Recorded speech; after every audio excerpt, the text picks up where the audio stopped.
This unit of syllabus expects to describe the energy that Earth receives from Sun during a day.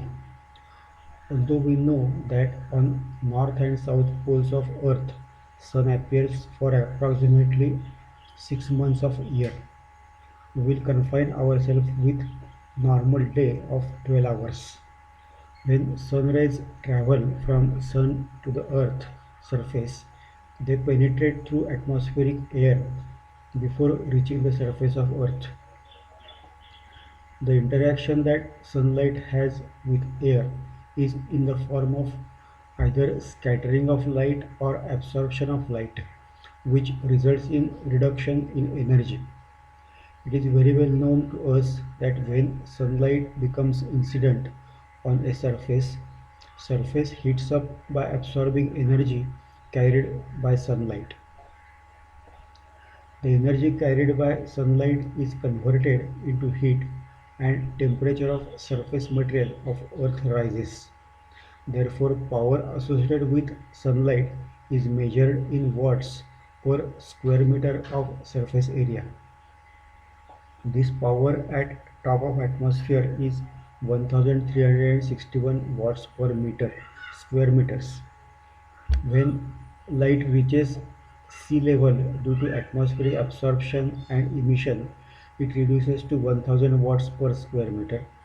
But at higher altitudes on ground, it is 1120 watts per square meter averaged over all surfaces.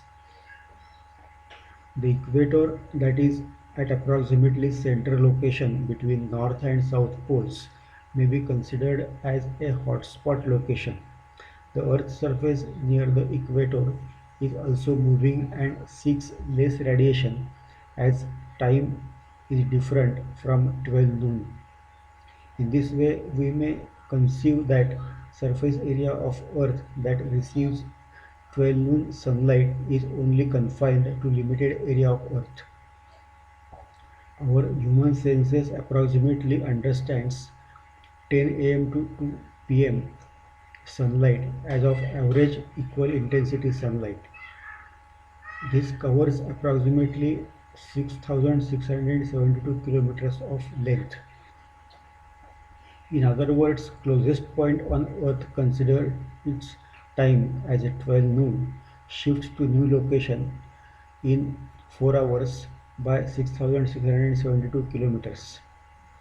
But theoretically only one-fourth of normal radiation is considered to be received on Earth's surface, which is 1362 by 4, that is 341 watts per square meters. The reason behind this calculation is the basic figure of 1342 watts per square meters at top of atmosphere is fixed by distance of that location above atmosphere from sun. Since distance of sun from earth is 23,544 times radius of earth, we may consider a disk of plane surface at top of atmosphere receiving all energy uniformly at 1361 watts per square meter. The surface of such a disk is pi r square, where r is radius of earth, but actual surface area of earth is 4 pi r square.